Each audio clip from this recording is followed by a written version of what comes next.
Hello everyone and welcome back to another episode of the Gandhi show. आज हम discuss करने वाले हैं कि आप ज़्यादा पैसे कैसे कमा सकते हो, आप खुद को रिच कैसे बना सकते हो और स्पेशली आप फाइनेंशियली फ्री कैसे हो सकते हो। और इसीलिए हमारे पास आज बहुत सारी इंटरेस्टिंग स्टडीज़, बहुत सारे आर्टिकल्स और वीडियोज़ हैं और उसके साथ साथ हम अपने पर्सनल एक्सपीरियंसेस भी शेयर करने वाले हैं। तो ये एपिसोड बहुत ज़्यादा डीप होने वाला है, इसलिए पेन और पेपर ले लो एंड लेट्स बिगिन। सुरभि, मैं सबसे पहले तेरे से ये पूछना चाहूँगा कि अगर कोई इंसान ये बोल रहा है money is the root of all evil, पैसा ही हर चीज नहीं है, सिर्फ पैसे पर फोकस मत करो, तो उसको क्या आंसर देगी ये बताने के लिए कि मनी इंपॉर्टेंट है। पैसे को अगर ढंग से ना यूज करो तो वो बॉन्डेज क्रिएट करता है। अगर आपने बहुत सारा सामान ले लिया, आप एक ही जगह पे टिके रहोगे, आप सोचते रहोगे कि कोई और ना ले जाए, क्या करूं इसको प्रोटेक्ट करने के लिए। बट अगर पैसे को ढंग से यूज करो, वो आपकी फिटनेस इंप्रूव करेगा, आपके रिलेशनशिप इंप्रूव करेगा और आपको फ्रीडम देगा।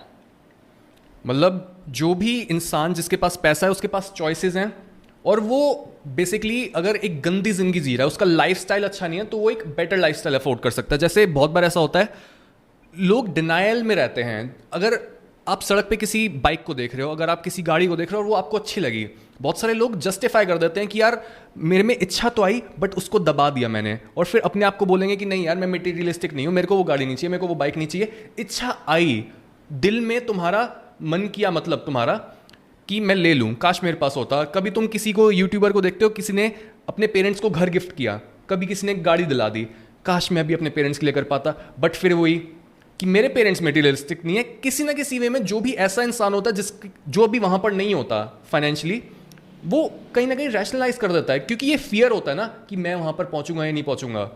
एंड पैसा तुम्हें चॉइस दे रहा है कि तुम यहाँ रह के काम कर सकते हो या दुनिया के दूसरे कोने से काम कर सकते हो। पैसा तुम्हें चॉइस देता है कि तुम अपने बच्चों के साथ टाइम स्पेंड कर सकते हो, तुम अपने पार्टनर के साथ टाइम स्पेंड कर सकते हो, पेरेंट्स के साथ टाइम स्पेंड कर सकते हो। तो बेसिकली हम सबसे पहले सक्सेस की डेफिनेशन यही क्लियर कर देते हैं कि सक्सेस का मतलब है फ्रीडम, हर वे में फ्रीडम, अपने पैसे की फ्रीडम ऑफ कोर्स, और किस चीज की फ्रीडम, पार्टनर के साथ टाइम स्पेंड करने की फ्रीडम। तुम्हारे पास ये नहीं कि मेरे को इस टाइम पे ये करना है, तुम चाहो तो टाइम स्पेंड कर सकते हो। हेल्थ की फ्रीडम कि अगर मैं कुछ अफोर्ड नहीं कर सकता, बहुत बार ऐसा होता है ना यार, गंदा खाना क्योंकि सस्ता होता है, तूने देखा है 50 रुपए में तेरा पेट भर जाएगा अगर तू जंक फूड खाएगा तो, बट वहीं पे तू कुछ हेल्दी खाने जाएगा तो वो महंगा होगा। पानी भी 20 रुपए की या 30 रुपए की पूरी बॉटल आती है 20 लीटर वाली, ठीक है, हमारी सोसाइटी में। बट अगर वहीं पे मैं स्प्रिंग वाटर लेना चाहूंगा, 200-250 रुपए की बॉटल आएगी वो। तो ये चीज़ होती है, अगर तुम्हारे पास पैसा है तो तुम ये चीज़ें अफोर्ड कर सकते हो। और ऐसा नहीं है कि हेल्थ लग्जरी है, बट अगर तुम्हारे पास पैसा है तो तुम उस पर स्पेंड कर सकते हो। ये मिनिमम चीज़ है, ये लग्जरी नहीं है, ये कोई चॉइस नहीं है। हेल्थ ऐसा नहीं है कि तुम्हें शायद मैं करूं शायद ना करूं। लग्जरी का मतलब वो होता है ये बॉडी एक ही बार मिली है, हमें बार बार थोड़ी मिलेगी, तो हम इसको डैमेज नहीं कर सकते। तो पैसा बहुत ज़्यादा ज़रूरी है और इस पर हमारे पास एक स्टडी भी है, being wealthy adds 9 more healthy years of life, और ये 10 साल चली पूरी स्टडी।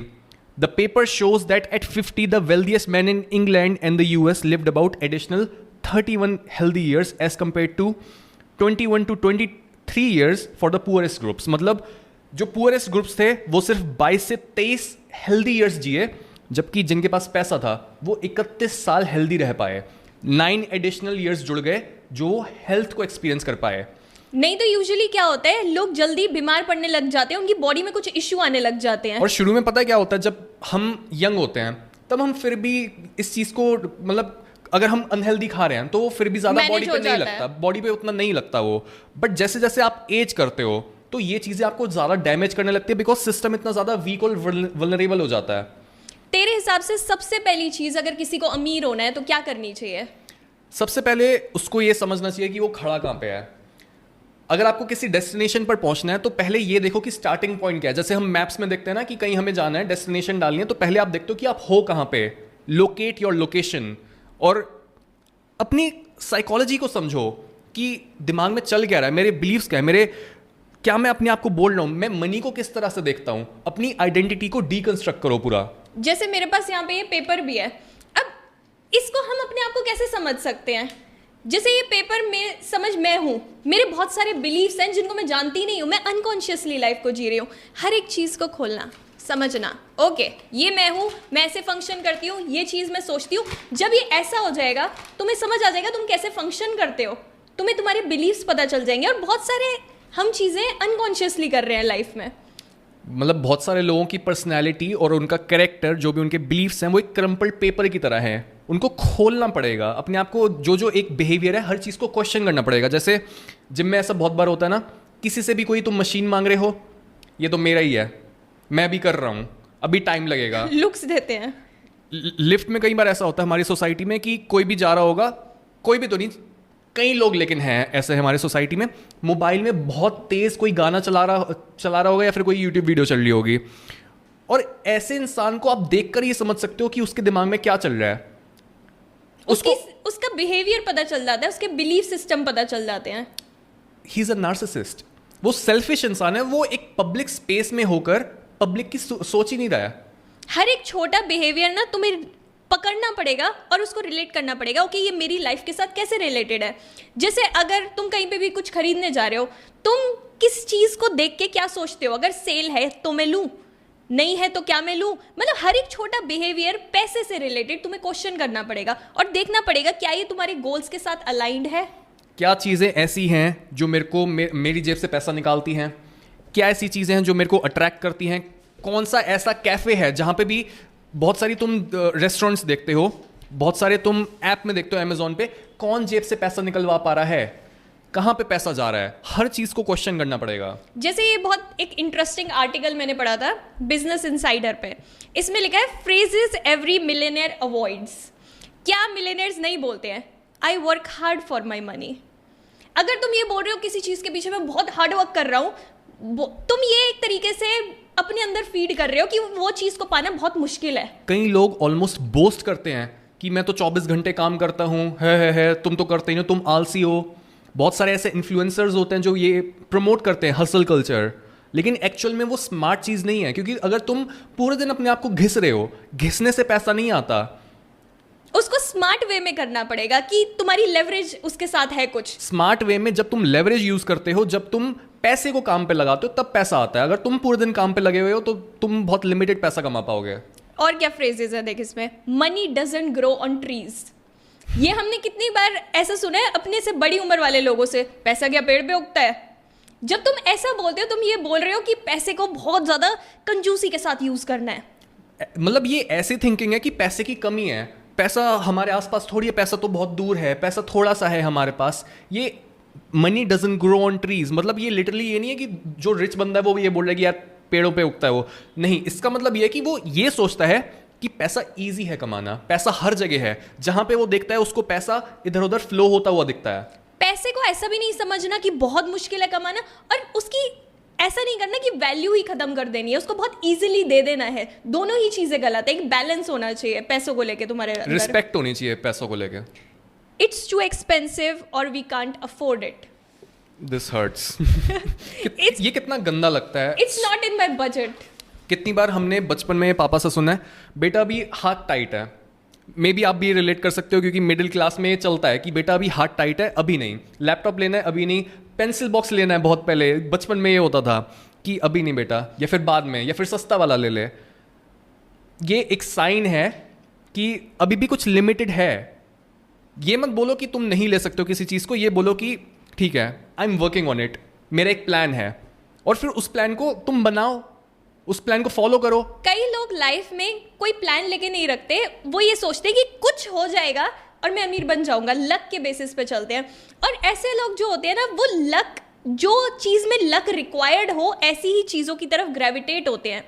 कोई ऐसे शो में ऑडिशन देने चले जाते हैं जहां पे एक्चुअल में उनके पास कोई टैलेंट नहीं है। इंडियन आइडल में कितने लोग होते हैं, कुछ गाना वाना नहीं आता, रोडीज के कितने वायरल हो रही होती हैं क्लिप्स, कुछ टैलेंट नहीं है उस बंदे के पास, लेकिन वो बस एक जैकपॉट जैसे होता है ना, खेलने आ गया कि जैकपॉट लग जाए, लॉटरी लग जाए मेरी। वो अपना लक ट्राई कर रहा है, उसको पता है मैं बहुत बकवास गाता हूँ, बट स्टिल वो वहां पे है। ऐसे लोग गेम को नहीं खेल रहे हैं, ऐसे लोग बस फिनिश लाइन पे खड़े होके बोलते हैं कि ट्रॉफी दे दो प्लीज मेरे को, क्या करूं मैं, ट्रॉफी दे दो मेरे को। अरे तूने गेम ही नहीं खेली है, तूने गेम में जीता ही नहीं, तूने स्किल डेवलपमेंट नहीं करी है, तूने किसी की लाइफ चेंज नहीं करी है, तो क्यों तेरे को मिले ट्रॉफी? आप ज्यादा लकी तब बनते हो जब आप किसी चीज को बार बार ट्राई करते हो। लोग ये सोचते हैं लक बस ऐसे ही होता है, तुम अपना लक बनाते हो जब एक चीज को तुम बार बार ट्राई करते हो। जैसे luck by definition is probability. हाँ, जैसे तुम डाइस को लो, अगर डाइस को तुमने रोल किया, 5 बार रोल किया, तुम बोलोगे 6 तो आया ही नहीं। बट अगर तुम उसको 1000 बार रोल कर दो, बहुत बार 6 आ जाएगा।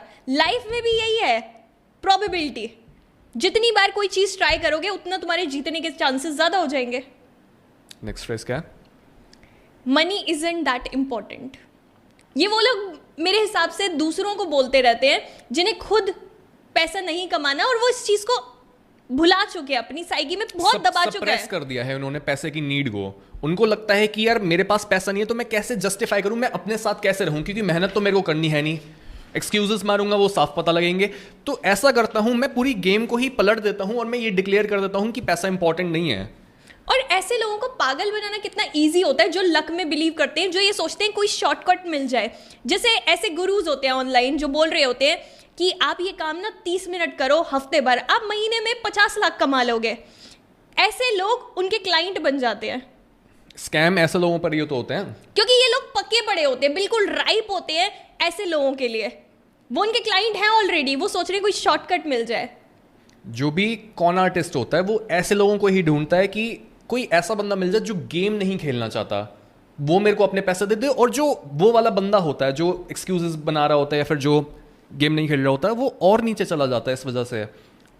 इसी टाइप के वो लोग होते हैं जो बहुत ज़्यादा लोन लेते हैं, बहुत ज़्यादा डेट लेते हैं, उनको कहीं बाहर से पैसा चाहिए, क्योंकि उसने अपनी लाइफस्टाइल को सप्लीमेंट करना है। वो खुद अपनी इनकम से अपना लाइफस्टाइल मेंटेन नहीं कर सकते। सोच, जैसे किसी की डाइट अच्छी नहीं है, वो बस सप्लीमेंट ले रहा है, और सप्लीमेंट लेके वो ये सोच रहा है कि मल्टीविटामिन ले लिया तो सोचो मेरा खाना पूरा हो गया। नहीं बेटा, खाना एक्चुअल में होल फूड खाना पड़ेगा तेरे को। तो होल फूड खाने का मतलब ये कि मेहनत करनी पड़ेगी, सही प्रिंसिपल्स पता होने चाहिए, माइंडसेट सही होना चाहिए, तब आता है पैसा।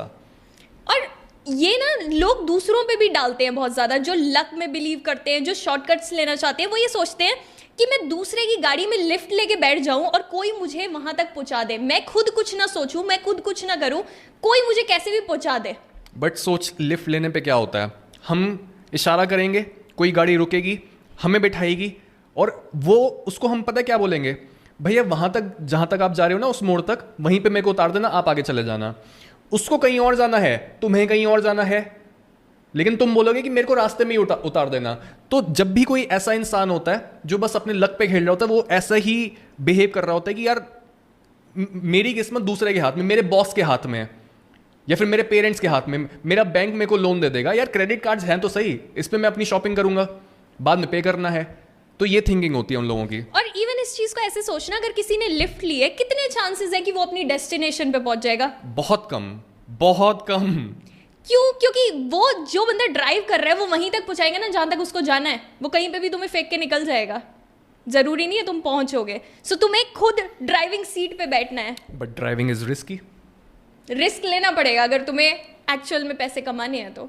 ड्राइविंग के लिए तुम्हारे पास खुद की गाड़ी होनी चाहिए, तुम्हें ड्राइविंग आनी चाहिए, तुम्हें पता होना चाहिए कब एक्सेलरेट करना है, कब ब्रेक लगानी है, फ्यूल डालना पड़ेगा, कितनी सारी सोच, कितना ज़्यादा तुम्हारे दिमाग में चीज़ें तुम्हारे को चेक करनी पड़ेगी, पूरी चेकलिस्ट बनानी पड़ेगी। हर चीज़ ठीक है, हाँ ठीक है, इंश्योरेंस है, डॉक्यूमेंट्स हैं, ये चीज़ होती है। और यही रीज़न होता है कि क्यों ऐसे लोग कुछ बिल्ड नहीं कर पाते अपनी बदौलत। सोच कितना ईजी है किसी से लिफ्ट मांगना, और कितना मुश्किल है ड्राइविंग खुद सीखना। इतना टाइम लगता है तुम्हें हर चीज़ को समझने में, बट लिफ्ट मांगना कितना ईजी है। हमेशा जो ईजी चीज़ होती है वो हमेशा उसमें कुछ ना कुछ होता है, कुछ ना कुछ घोटाला होता है, गोलमाल होता है उसमें। हाँ, जैसे ये ऐसे लोग हैं जो लक में बिलीव करते हैं, बट कई ऐसे लोग होते हैं जो एक्चुअल में कुछ करने की कोशिश कर रहे हैं, बट उनके पास सही नॉलेज नहीं है। उन्हें जो सिखा दिया गया, जो पढ़ा दिया गया, वो उसी को फॉलो कर रहे हैं। वो मेन स्ट्रीम रूट ले रहे हैं, जो उन्हें दुनिया ने बताया, जो उनके टीचर ने सिखाया, जो उनके मदर फादर ने सिखाया, जो उनके फ्रेंड्स ने बताया, जो उनके किसी अंकल ने बताया, वो चीज़ फॉलो कर रहे हैं। गेट अ जॉब, इसको ऐसे इन्वेस्ट करो। तुझे क्या लगता है वो सही चीज़ है? उससे कोई रिच बन सकता है? अगर कोई भी मेन स्ट्रीम एडवाइस को फॉलो कर रहा है तो ये पीछे जाके देखो, इसको रिवर्स इंजीनियर करो। मेन स्ट्रीम एडवाइस किन लोगों से निकल के आ रही है? क्या वो टॉप से आ रही है? क्या वो सक्सेसफुल लोगों से आ रही है? क्या वो 1% लोगों से आ रही है? क्या वो उन लोगों से आ रही है जिनको तुम आइडलाइज करते हो? नो, वो उन्हीं लोगों से आ रही है जो खुद एवरेज हैं। मुझे ऐसा लगता है कि लाइफ में ना हर चीज़ को क्वेश्चन करना ज़रूरी है। अगर तुम्हें कोई कुछ बोल रहा है कि ये चीज़ करनी चाहिए, तुम अपने पर्पस के साथ देखो कैसे जुड़ी हुई है, और अगर मैं ये चीज़ करूँगा क्या मैं वहाँ पहुँच जाऊँगा? अपने आप को ये करते हुए इमेजिन करो कि 10 साल मैंने ये किया, मैं कहाँ पे होंगी। जैसे जब मैं जॉब कर रही थी एज अ पर्सनल ट्रेनर, मैं बहुत ज़्यादा आवर्स काम करती थी, बट मैंने ये सोचा कि one day I will be married, I will have kids, तो मैं ये चीज़ नहीं कर पाऊंगी कि मैं 14 घंटे काम कर रही हूँ, इतनी मैं ड्रेन्ड फील करती हूँ। तो उस टाइम पे मुझे रियलाइज़ हुआ कि मैं ऐसे अमीर नहीं हो सकती। और सोच, कई लोग जो होते हैं उनको डेकेड्स निकल जाते हैं और तब जाके रियलाइज होता है कि यार जो भी मेरे को मेन स्ट्रीम इन्फॉर्मेशन मिली थी वो एक्चुअल में फॉल्स थी। क्योंकि वो चीज़ इतनी डिसीविंग है जो तुम्हें सिखाया जाता है कि कॉलेज जाओ, जॉब करो, फिर सब कुछ सही हो जाएगा। बट वो टेम्पटिंग है ना, और वो ईजी वे आउट है कि यार मेरे फैमिली में सभी लोगों ने सेम चीज़ें करी हैं अपनी लाइफ में मीनिंग ढूंढने के लिए, तो मैं भी क्यों ना वो ही करूं। बट अगर आप ऐसा करते हो, अगर आप मेन स्ट्रीम पैथ को चुनते हो, अगर आप हर चीज़ वो ही करते हो जो आपने सुनी है दूसरे लोगों से, तो कभी भी आप अपने यूनिक पैथ को नहीं ढूंढ पाते हो। एंड मैंने एक चीज़ ना और भी रियलाइज़ करी अपनी लाइफ में, मेरी अथॉरिटी के साथ कभी बनती नहीं थी, क्योंकि मुझे हमेशा ये लगता था कि मेरे ऊपर फालतू के रूल्स मत लगाओ। जैसे फ्रीडम नहीं है ना तुम्हारे पास। सोच, अगर तुम किसी जगह पे जॉब कर रहे हो, तुम्हें उनके हिसाब से रूल्स फॉलो करने पड़ेंगे, कई तुम्हें उनके हिसाब से टाइम को मैनेज करना पड़ेगा। वो बोल रहे हैं कि तुम्हारी शिफ्ट के बाद तुम्हें रुकना है, तुम्हें रुकना पड़ेगा। इस चीज़ से मुझे बहुत ज़्यादा प्रॉब्लम होती थी। तो फ्रीडम एक बहुत बड़ा रीज़न है कि तुम दूसरा रूट लेने लग जाते हो। मतलब तू यहाँ पे ये कह रही है कि जिनके पास जॉब है वो भी फाइनेंशियली फ्री नहीं हो सकते। वो पैसा कमा सकते हैं, वो उन लोगों से बेटर हैं जो बस गैम्बल कर रहे हैं या फिर जो बस लक पे डिपेंड कर रहे हैं, but still they are not free. Freedom के लिए तुम्हें कुछ अपना करना पड़ेगा। बट बहुत लोग, पता है, 4 लोगों के नाम ले देंगे, गिनती के नाम होते हैं कि सत्तर नडेला है, सुंदर पिचाई है, मतलब 3-4 ऐसे लोग हैं जो जॉब कर रहे हैं but they are really rich. But उनकी पोजीशन भी देखिए यार, वो सीईओज हैं। हाँ। उनके पास एक वो बहुत बड़ा चंक ओन करते हैं ऑलरेडी उस कंपनी का। वो एक अलग लेवल की पोजीशन पर है। अगर तुम 0.1% का पार्ट बन सकते हो जो लोग जॉब कर रहे हैं, देन गो फॉर इट। बात यह है कि जॉब में पता है क्या दिक्कत है? लिमिटेड लेवरेज है, लिमिटेड कंट्रोल है। क्या है, अगर तू कोई जॉब कर रहा है, अगर वो तुम्हारे नंबर ऑफ आवर्स पे डिपेंड करती है, तुम क्या करोगे? 10 घंटे काम कर रहे हो, तुम बहुत मेहनत कर रहे हो, तुम 12 कर दोगे, तुम 14 कर दोगे, उससे ज़्यादा तुम नहीं कर सकते। तुम्हारे पास कोई कंट्रोल नहीं है। तुम जाके अपने बॉस को नहीं बोल सकते मेरी सैलरी डबल कर दो, नहीं, वो धीरे धीरे धीरे बढ़ेगी। ये वो चीज़ है जिससे तुम मे बी 50-60 के जब होगे तुम रिच हो जाओगे, बट क्या तुम उस पैसे को तुम इंजॉय कर पाओगे? मे बी तुम्हें सेफ और लीनियर ग्रोथ मिल जाए, लेकिन तुम्हें एक्सपोनेंशियल ग्रोथ कभी नहीं मिलेगी। जैसे यहाँ पर एक स्टडी है जहाँ पर बताया गया है 8 in 10 working millionaires are self employed. 80% लोग जो अमीर हैं, जो मिलियनियर्स हैं, वो खुद का बिजनेस कर रहे हैं, वो जॉब नहीं कर रहे। 10 में से सिर्फ 2 लोग ऐसे हैं जो जॉब कर रहे हैं और वो रिच हैं। तो ये स्टैट्स हैं हमारे पास। और यहाँ पर क्या चांसेस हैं कि अगर आप एक जॉब करोगे तो आप मिलियनियर ग्रुप का पार्ट बन जाओगे? बहुत कम चांसेस हैं इस चीज़ के। एंड इवन ये भी चीज़, जैसे मेरे पास ये स्टडी है, तुम्हें जो नॉलेज मिलती है ना वो तुम्हारे दिमाग में फीड हो जाती है। अगर तुम एक ऐसे इन्वायरमेंट में थे जहाँ पे लोग बहुत अच्छा नहीं कर रहे हैं, तुम नॉर्मल फैमिली से आ रहे हो जहाँ पे कोई बहुत ज़्यादा वेल्दी नहीं है, चांसेस है कि जो तुम्हारे अंदर इन्फॉर्मेशन फीड की गई है वो सही नहीं है, तभी तुम्हारी लाइफ में कुछ बड़ा चेंज नहीं आया। जैसे ये स्टडी है मेरे पास, चाइल्डहुड एंड इंटरजनरेशनल पॉवर्टी। इसमें ये बताया गया कि जो बच्चे सबसे ज़्यादा अपनी लाइफ में पॉवर्टी को एक्सपीरियंस करते हैं बचपन में, उनके चांसेस बड़े होके पुअर रहने के और ज़्यादा बढ़ जाते हैं, ऑलमोस्ट 50%। हाँ। कितना स्केरी चीज़ है ये, जिस बच्चे ने अपनी लाइफ में पॉवर्टी देखी है, घर में पैसा नहीं था, और जितने साल देखी है उतने ज़्यादा चांसेस सोच है। कितना गैम्बल है ये पूरा कि मे बी मैं बनूं, मे बी मैं ना बनूं, मे बी पैसे होंगे घर में, मे बी नहीं होंगे। 50% चांस है। क्योंकि सोच, बच्चे के दिमाग में फीड हुई पड़ी है वो सारे बिलीव्स, और वो इतने अंदर जा चुके हैं कि उसको वापस निकालना बहुत मुश्किल है। मैंने हमेशा ये नोटिस करा है कि जो भी अमीर इंसान होता है उसकी पर्सनैलिटी बहुत डिफरेंट होती है। जिस तरीके से वो सोचता है, जो भी वो बिहेव करता है, जिस तरीके से वो लोगों से मिलता है, कितने आइडियाज आते हैं उसके दिमाग में, हर चीज़ एक अमीर इंसान की अलग होती है। मतलब उसकी वायरिंग या तो अलग होती है या फिर वो अपनी वायरिंग को अलग कर लेता है। एक मेरे पास वीडियो है जहाँ पर एक अमीर इंसान ये बता रहा है कि उसके रूल्स जो हैं, स्टैंडर्ड्स जो हैं, वो नॉर्मल लोगों से क्यों इतने अलग हैं और क्यों इन स्टैंडर्ड्स ने उसकी हेल्प की है ज़्यादा पैसा बनाने में। Let me tell you guys 3 rules that I have for business. I don't ever do fucking business with a man who cheats on his wife. The man that cheats on his wife, she's the one sleeping with him in the same fucking bed. Why wouldn't he cheat on me? I have to watch him at all fucking time. Rule number 2, godless people. If they don't believe in God, truly believe in God, I have no reason to do business with them. And I'll tell you exactly why. Because I have to watch them all the fucking time. All the fucking time I have to watch these people. Because they'll steal from you. These are the people that are godless. They don't care. But when they believe in God, they know someone's watching when I'm not around. Rule number 3 is I don't do business with a pretty woman. Now let me explain to you why. Every time I did, she used it to her advantage. She came late to work, she didn't work as hard, and at some point in time, she tried to be my wife. So she's using her beauty to work less, get more, and do something that I'm completely not about. And I've tried it multiple times. So these are my 3 fucking rules, and I don't break them for nobody. Pretty females ऐसी करती हैं. कई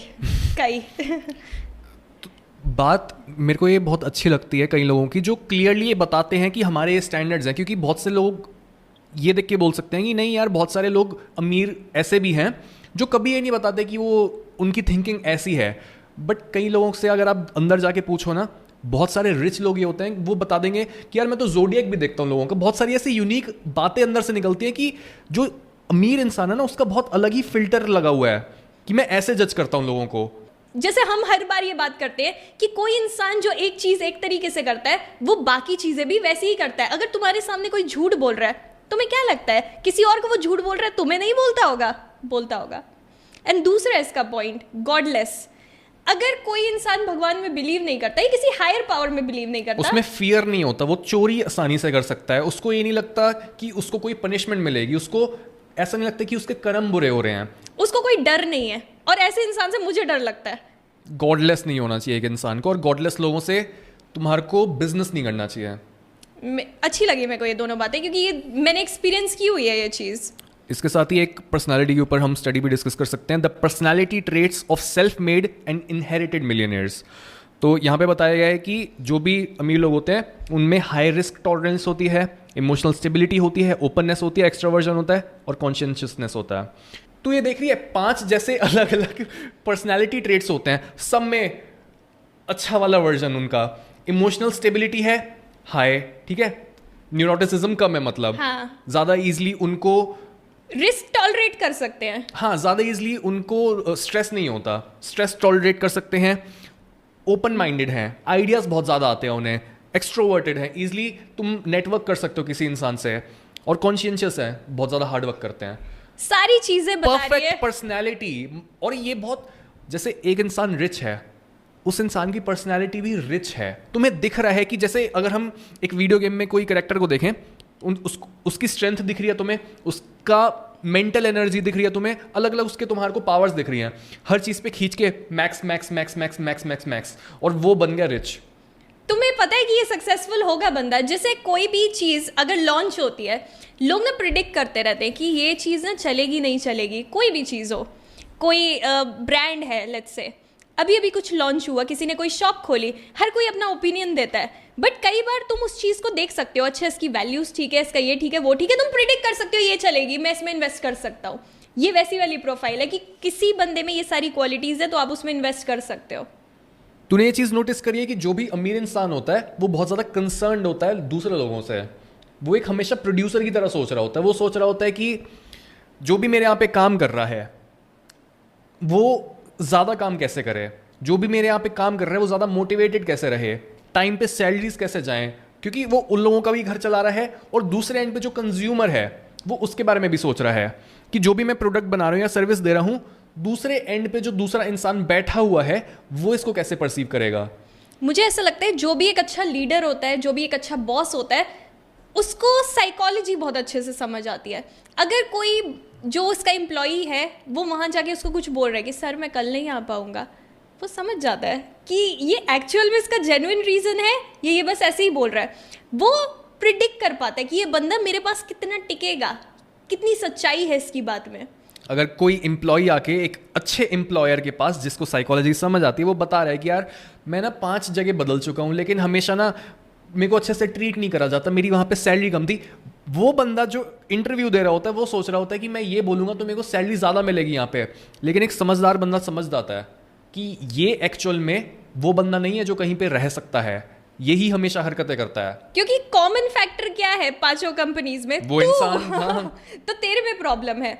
सो psychology में बहुत ज़्यादा help करती है एक अच्छा प्रोड्यूसर बनने में। और प्रोड्यूसर बनना क्यों ज़रूरी है? तभी हम कुछ कमा पाएंगे। ज़्यादातर लोग दुनिया में कंज्यूमर हैं, और कंज्यूमर जो भी होता है वो सेल्फिश होता है, वो बस खुद से ही कंसर्न्ड होता है कि मेरा पेट भर जाए, मैं सेटिस्फाइड हो जाऊं। लेकिन एक प्रोड्यूसर सोचता है कि मैं दूसरे को कैसे खुश करूं, वो उसकी साइकोलॉजी समझता है, वो अपने से पहले दूसरे को स्टडी कर रहा होता है कि इसको क्या चाहिए, इसको लाइफ में क्या इसके डिजायर्स हैं, कैसे मैं उनको फुलफिल करूं। हम कहीं ना कहीं कंज्यूमर हैं, हम हर चीज कंज्यूम कर रहे हैं, बट तुम्हें एक बड़ा प्रोड्यूसर बनना पड़ेगा। कंज्यूमर से बड़ा प्रोड्यूसर बनोगे, जो रेशो है वो चेंज करनी पड़ेगी। अगर तुम कुछ प्रोड्यूस नहीं कर पा रहे, लोग कुछ खरीदेंगे नहीं, और खरीद नहीं रहे, तुम्हारी जेब में पैसा आएगा नहीं। मेरे हिसाब से हमें बस उतना ही कंज्यूम करना चाहिए जितना कम से कम कंज्यूम करके हम एफिशिएंटली प्रोड्यूस कर पाए, ज्यादा से ज्यादा, कम से कम कंजम्पशन पे ज्यादा से ज्यादा प्रोडक्शन। जैसे लोग होते हैं, क्योंकि यही एफिशिएंसी का मतलब है। जैसे लोग होते हैं वो पूरे दिन क्या कर रहे होते हैं? स्क्रॉल कर रहे होते हैं, कंज्यूम कर रहे हैं दूसरों का कंटेंट, क्रिएट नहीं करते। और जो क्रिएट कर भी रहे हैं वो बहुत ज्यादा कंज्यूम कर रहे हैं और बहुत थोड़ा सा कुछ दुनिया में कंट्रीब्यूट कर रहे हैं। तूने कभी नोटिस किया है इंस्टाग्राम पे कई बार दिखाता है कि आपने एक दिन में कितना इंस्टाग्राम यूज किया है? कभी चेक किया है कितना करा है? मैंने नहीं किया, बहुत पहले किया होगा। मैं बहुत कम करती हूँ, तो कई बार 15 मिनट 20 मिनट इतना कुछ होता है मेरा। एंड बहुत लोग, पहले मेरे साथ कई बार ऐसा हुआ है कि मैं 1 घंटा यूज कर रही हूँ, मुझे पता ही नहीं चला। मैंने लास्ट टाइम चेक किया था बहुत सालों पहले, 4-5 घंटे इजी। हाँ, तो तुम कॉन्शियस होना पड़ेगा कि तुम इतने बड़े कंज्यूमर बन गए हो, तुम्हें प्रोड्यूसर बनना है। क्योंकि कंज्यूमर के साथ ये होता है ना, आजकल बहुत ईजिली तुम्हारे को लपेटे में ले लिया जाता है और तुम्हारे आगे रील्स चिपका दी जाती हैं, देखो भाई इन्हें, और तुम घंटों तक वही फंस जाते हो वहीं पे। कंज्यूमर, अगर हम बहुत बड़े कंज्यूमर बन चुके हैं, हम बस कंज्यूम कर रहे हैं, वो एक ये चीज़ बताता है कि तुम अपनी लाइफ को एक्चुअल में वैसे जैसे जीना चाहिए वैसे नहीं जी रहे हो। तुम्हें लोग पागल बना सकते हैं, तुम्हारी अटेंशन खींच सकते हैं। ये वही वाले लोग होते हैं, लक वाले लोग, जिनको लगता है कि लक के बेसिस पे मेरी लाइफ में कुछ हो जाएगा। एंड मुझे ऐसा लगता है कि कोई भी चीज़ आप कंज्यूम कर रहे हो उसका पर्पस होना चाहिए कि मैं ये चीज़ क्यों देख रहा हूँ। अगर ये एपिसोड कोई देख रहा है, उसका पर्पस क्या है? ओके, मुझे पैसे कमाने सीखने, क्लियर होना चाहिए कि इस वीडियो से मैं ये चीज़ सीखूंगा। जैसे मेरे पास यहाँ पे ये स्टडी भी है जिसमें ये बताया गया कि जो 85% रिच पीपल हैं वो ऐसी बुक्स कंज्यूम करते हैं, ऐसी बुक्स पढ़ते हैं जो सेल्फ इम्प्रूवमेंट से रिलेटेड होती है। ओके। और जो 15% जो पुअर पीपल है वो बुक्स कंज्यूम करते हैं एंटरटेनमेंट के लिए। जस्ट इमेजिन, तू जॉब पे गया है जिसको तू हेट करता है, घर आके तू हैरी पॉटर पढ़ रहा है। वाओ, खुद को अम्यूज करने के लिए, रादर देन ऐसी कोई बुक पढ़ने के लिए जो तुम्हें उस जॉब से बाहर निकलने में मदद करे। तू उस मेंटल स्टेट को ना एस्केप करना चाहता है जो तुझे बोल रही है कि मेरे को नहीं ये लाइफ जीनी, मेरी जॉब बहुत खराब है। तू एक अपनी फैंटेसी क्रिएट कर रहा है, हैरी पॉटर के वर्ल्ड में तू घुस गया। बट अगेन सोच, अगर हम पर्सनालिटी वाली स्टडी पे वापस जाएं तो उसमें यही है कि तुम प्रेशर को झेल सकते हो, और जब तुम प्रेशर को झेल सकते हो तब तुम लॉजिकली देख सकते हो कि यार मैं इस चीज़ से परेशान हूँ, और इस परेशानी को, इस प्रॉब्लम को सॉल्व करने का अकेला तरीका बस यही है कि मैं या तो जॉब चेंज कर लूँ या फिर मैं ज़्यादा अमीर बन जाऊँ खुद का बिजनेस शुरू करके। कैसे मैं इस सिचुएशन को इंप्रूव कर सकता हूँ? लोग एस्केप कर रहे होते हैं, बट तुम्हें इंप्रूव करना है, ओवरकम करना है उस फीलिंग को। तो सबसे पहले हमें अपना माइंड चेंज करना है और खुद को कंज्यूमर से ज़्यादा एक प्रोड्यूसर बनाना है। मेरे पास कई बहुत सारी एडवर्टाइजमेंट्स की वीडियोस हैं जहाँ पर लोगों को ये दिखाया गया है, जो प्रोड्यूसर है वहाँ पे वो क्लियरली समझ पा रहा है कि जो दूसरे एंड पे है, कंज्यूमर है, उसको चाहिए क्या, और वो बहुत अच्छे से उन्होंने ऐड बनाई है। दिखा दो मैं।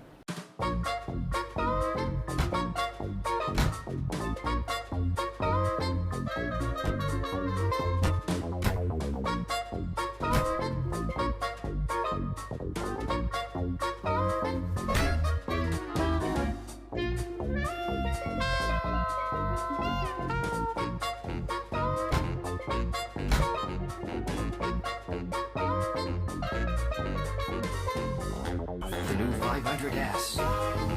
Tested for bad boys. उनको पता है कि हमारा प्रोडक्ट जो है वो यंग लोग लेंगे, बैचलर्स लेंगे, मर्द लोग लेंगे, तो उनके लिए ऐसे एडवर्टाइज किया है कि ये तो बैड बॉयज के लिए है। क्योंकि बैड बॉय की कैसी इमेज होती है कि इसकी तो लड़ाइयाँ होती रहेंगी, बट अगर तेरी लड़ाई भी हो रही है, तेरी कार पे कोई मारेगा भी, टूटेगी नहीं। हमारी कार स्ट्रॉन्ग है।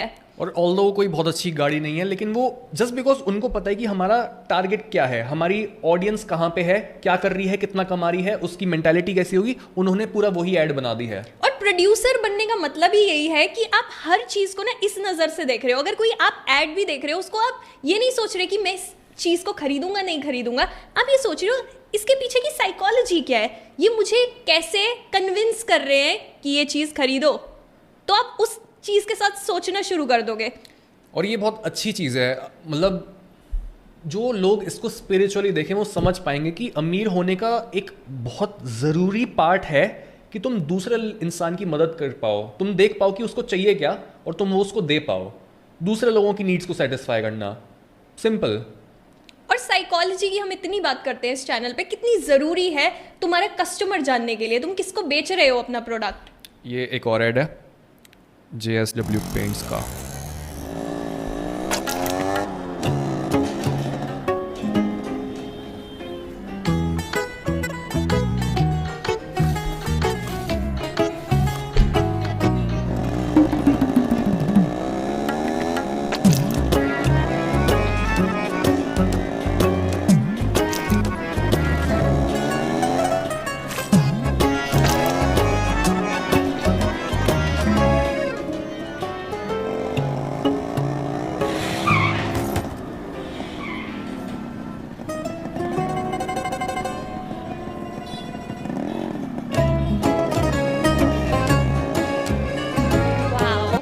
इंडियन फ्लैग देखा ना, 2 सेकंड के लिए मैं इमोशनल हो गई। यही है ना, एज कंज्यूमर हमारे दिमाग में रह जाएगा कि ये वाली पेंट की कंपनी की ऐड थी वो, और जब भी हम मार्केट में देखेंगे हम ये वाला मतलब जो प्रोडक्ट है ये हमारी नज़र खींचेगा। जिसने ये ऐड बनाई है उसका समझ, उसने क्या यूज़ किया है कि इंडिया को लेके सबके अंदर इमोशन है, मेरा देश, मेरे देश, स्वच्छ भारत। अब उसने अपने पेंट को उस कॉज के साथ, उस इमोशन के साथ जोड़ दिया, तो मुझे ये याद रहेगा। अगर एक चीज के लिए पहले इमोशन है दूसरे बंदे के मन में, तुम अपने प्रोडक्ट को उसके साथ जोड़ दो तो बंदे के दिल में रह जाएगी वो चीज। हमेशा ये देखना है कि दूसरे को क्या चाहिए, दैट्स द की। और इमोशन अगर किसी भी चीज में अराइज होता है किसी का, तो लोग ज्यादा उसको बाय करते हैं, तो इसने उस चीज पे खेला है। यहाँ पर हमें एक इंपॉर्टेंट डिफरेंस समझने की जरूरत है, जो भी सेल्फ एम्प्लॉयड है और बिजनेस कर रहा है उसमें, या फिर जो जॉब कर रहा है, बिकॉज एक बिजनेसमैन या फिर सेल्फ एम्प्लॉयड इंसान के पास लेवरेज है।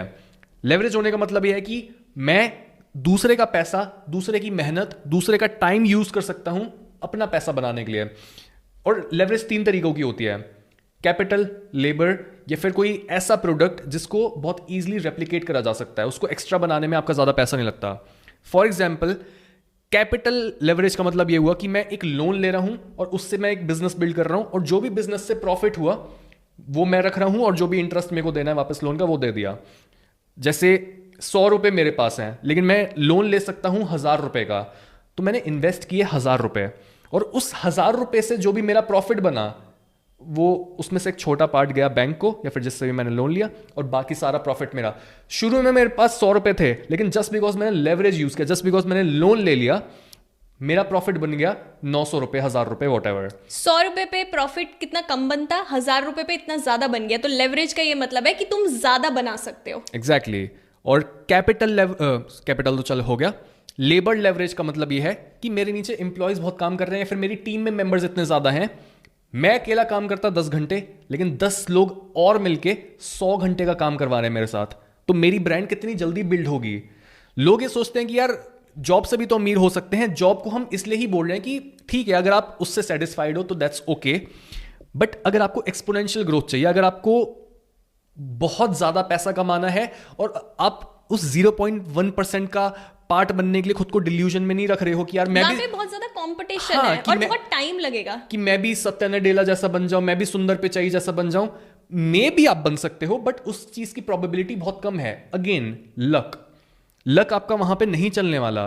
तो जो चीज चल सकती है वो है बिजनेस, वो है सेल्फ एम्प्लॉयमेंट। और यहाँ पे मैं एक चीज बोलना चाहती हूँ, जॉब की जहां पे भी बात आ रही है, आप जॉब को यूज कर सकते हो एज अ मीडियम ये नहीं है कि बिल्कुल जॉब नहीं करनी। अगर आप उसको यूज कर सकते हो फंड करने के लिए अपना बिजनेस। अगर आप कोई जॉब कर रहे हो उसमें से आप पैसे सेव कर सकते हो कि ओके ये मेरी साइड हसल है, मैं इसमें लगाऊंगा, तो काम की है जॉब। अगर आप कोई स्किल सीखना चाहते हो तो आप जॉब करो।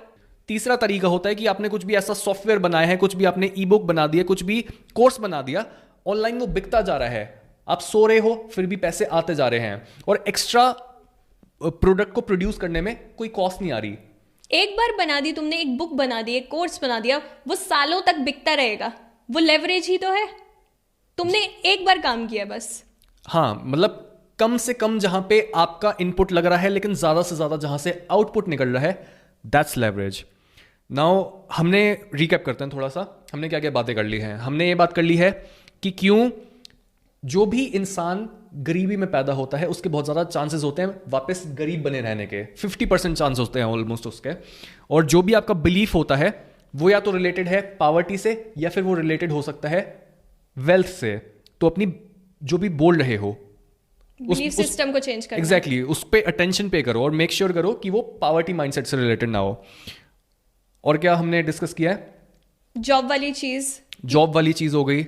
जॉब हमें कब करनी चाहिए, कब नहीं करनी चाहिए, हमें किस तरीके की बुक्स पढ़नी चाहिए, एंटरटेनमेंट के लिए नहीं, हमें अपने आप को एजुकेट करने के लिए। हैरी पॉटर नहीं पढ़नी, मेन आपको सेल्फ हेल्प पढ़नी है। नाउ हम फाइनली बात करते हैं कि बिजनेस को स्टार्ट कैसे करना है। मैंने यहाँ पे 6 स्टेप्स लिखे हैं। Step number 1, find your strength by thinking about your story. जो भी आपने अपनी लाइफ में बेटर चीज की है, अपने आप को ट्रांसफॉर्म करने के लिए चीज की है, वो आपकी स्टोरी है। लेट्स से कोई बहुत ज्यादा ओवरवेट था बट अब वो बहुत ज्यादा लीन है, उन्होंने अपनी लाइफ में ये ट्रांसफॉर्मेशन लाए, वो तो ये उनकी स्टोरी है। वो इस स्टोरी को सेल कर सकते हैं और कोई प्रोडक्ट बना के उसको बेच सकते हैं इसके अराउंड। या फिर किसी ने अपना माइंडसेट चेंज किया, कोई डिप्रेशन में था, कोई किसी को बहुत ज़्यादा एंजाइटी होती थी, कोई मोटिवेटेड नहीं था अपनी लाइफ में कुछ करने के लिए, और उसने खुद को मोटिवेट किया, उसने खुद को डिप्रेशन से बाहर निकाला, और जो भी स्किल लगी, जो भी नॉलेज लगी उसको यहाँ से बाहर निकलने में, इस स्किल की मार्केट में एक वैल्यू है। आप इस चीज़ को दूसरे को बेच सकते हो। कितनी ज़्यादा मार्केट में लोग बोल रहे होते हैं कि यार मेरे को डिप्रेशन है, मेरे को एंजाइटी हो रही है, मेरे को समझ नहीं आता मैं खुद को मोटिवेटेड कैसे रखूं, मेरे से कुछ भी काम नहीं होता। हम ये वीडियो देख तो लेते हैं लेकिन खुद को कंसिस्टेंट कैसे रखें, कितने ज़्यादा लोगों की ये प्रॉब्लम है। तो जो भी आपकी ये स्किल है, कहीं ना कहीं कोई ना कोई ऐसा इंसान है जिसको उस स्किल की ज़रूरत है। अभी आपने एक्सपीरियंस खुद फर्स्ट हैंड किया है कि ओके वेट ऐसे रिड्यूस होता है, अपने माइंड को आप ऐसे कंट्रोल कर सकते हो, ऐसे बेटर बना सकते हो, अपने इमोशंस को स्टेबल रख सकते हो, व्हाटएवर। वो आपकी स्टोरी जो है, आपके पास वो एक्सपीरियंस दे गई है बहुत ज्यादा, और क्योंकि आपने वो अपने ऊपर ट्राई करा हुआ है, आपको रिजल्ट मिले हुए हैं, वो आप बेच सकते हो।